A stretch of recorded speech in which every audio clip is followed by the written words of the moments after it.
दोस्तों आदाब सलाम नमस्कार। आज के एपिसोड में हम बात करेंगे बिहार के एक और महत्वपूर्ण व चर्चित लोकसभा सीट आरा के बारे में। दोस्तों, छठे चरण का चुनाव संपन्न होने के साथ सातवें चरण के लिए तमाम राजनीतिक दलों के प्रत्याशियों ने अपनी ताकत झोंक दी है और जनता को अपनी ओर आकर्षित करने के लिए हर स्तर से प्रयास कर रहे हैं। इस बार यहाँ की चुनाव में क्या चल रहा है और क्या होने वाला है, हम तमाम बिंदुओं पर विस्तार से चर्चा करेंगे और यह भी जानने की कोशिश करेंगे जनता के बीच माहौल क्या है। दोस्तों, जैसा कि आप जानते हैं कि इस बार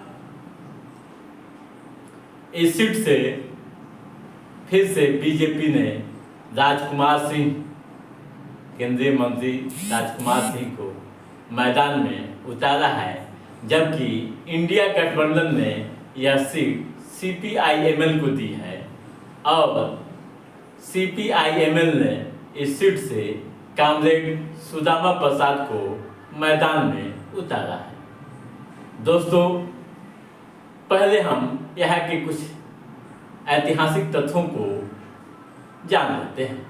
दोस्तों, आरा सीट कई मायनों में काफ़ी महत्वपूर्ण रही है। इसका एक अपना अलग इतिहास रहा है। 1857 के सिपाही गदर में बिहार से अंग्रेजों को टक्कर देने वाली यह धरती रही है। योद्धा वीर कुंवर सिंह ने अंग्रेजों को ललकारा था इसी धरती से। दोस्तों, इसके अलावा नक्सलवाद के लिए भी यह क्षेत्र चर्चा में रहा है। दोस्तों, आपको बता दूं कि इस सीट पर 6 बार कांग्रेस जीती है। 6 बार कांग्रेस जीती है, लेकिन वाम दलों के सहयोग से सफलता मिली थी। आपको बता दूं कि 2019 के चुनाव में यहाँ भाकपा माले वही CPI-ML के राजू यादव से मुकाबला हुआ था। बीजेपी के RK सिंह को 5,66,000 के करीब वोट आए थे, जबकि राजू यादव ने 4,19,000 के करीब वोट हासिल किए थे। वोट का अंतर जो था 1,47,000 के करीब था, यानी मुकाबला जबरदस्त था। ठीक है दोस्तों, अब आइए और आगे बढ़ते हैं। वहीं 2014 के चुनाव की बात करें तो 2014 के चुनाव में RJD के उम्मीदवार भगवान सिंह कुशवाहा को बीजेपी ने 1,35,000 वोटों से हराकर अपना कमल खिलाया था। RK सिंह जीते और बीजेपी का कब्जा हुआ। दोस्तों, 2014 में पहली बार यहाँ बीजेपी जीती। आपको बता दूं कि बीजेपी ने पूर्व केंद्रीय गृह सचिव राजकुमार सिंह, जिसे आप RK सिंह कहते हैं, को चुनावी राजनीति में उतारकर अपना पहला दांव खेला और सफलता हासिल की। दोस्तों, आरा क्षेत्र पहले शाहाबाद के नाम से जाना जाता था। 1952 से लेकर 1977 तक यहाँ कांग्रेस जीती है, यानी कांग्रेस के बलिराम भगत 5 बार सांसद रहे। 1977 में जनता पार्टी की आंधी में बलिराम भगत हार गए थे। दोस्तों 1977 व 1980 में 2 बार हार के बाद फिर कांग्रेस की वापसी 1984 में हुई। इंदिरा गांधी की हत्या के बाद सहानुभूति वोट कांग्रेस को मिली और फिर बलिराम भगत कांग्रेस से सांसद बने, यानी 6 बार सांसद बनकर एक नया इतिहास रच दिया। इसके बाद यहाँ कांग्रेस को कभी सफलता नहीं मिली। ठीक है दोस्तों, अब आइए विधानसभा को हम देख लेते हैं। दोस्तों, इस लोकसभा क्षेत्र के अधीन 7 विधानसभा क्षेत्र आते हैं।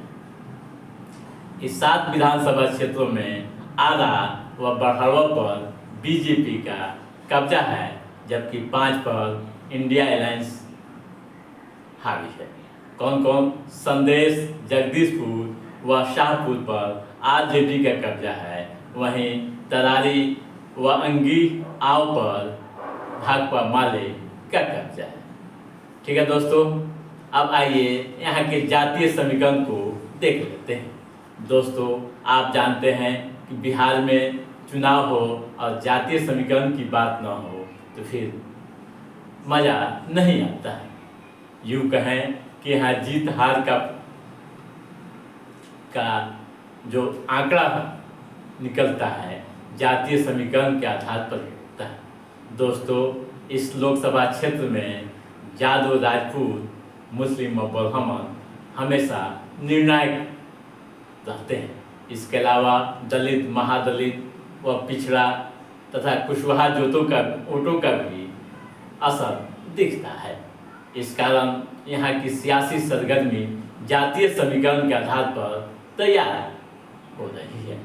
आपको बता दूं कि अभी हाल के दिनों में अमित शाह भी यहाँ आए थे। उसके बाद मुख्यमंत्री नीतीश कुमार की भी सभा हुई थी। इसके बावजूद दोस्तों 2024 के चुनाव में क्या होगा, इसको ले कई तरह की चर्चाएं हो रही। एक सवाल यह भी हो रहा है कि क्या इस बार भी आर.के. सिंह यानी बीजेपी के आर.के. सिंह जीत की हैट्रिक लगाएंगे या कॉमरेड की जीत होगी। दोस्तों, जो सूचनाएं वहां से आ रही है, जो चर्चाएं यहाँ की राजनीतिक गलियारों में हो रही है, उस पर भरोसा करें तो यह मान लीजिए कि इतना आसान राह बीजेपी के लिए इस बार नहीं है। कई तरह की चुनौतियां बीजेपी को मिलती दिख रही है। वैसे दोस्तों, क्या होगा यह तो 1 जून के चुनाव व 4 जून के बाद ही साफ होगा। दोस्तों, यहाँ कांटे की टक्कर है और माहौल पूरी तरह से दिलचस्प व रोचक हो गया है। दोस्तों, जो जानकार बता रहे हैं उनकी माने तो इस बार जीत व हार का अंतर काफी कम का होगा।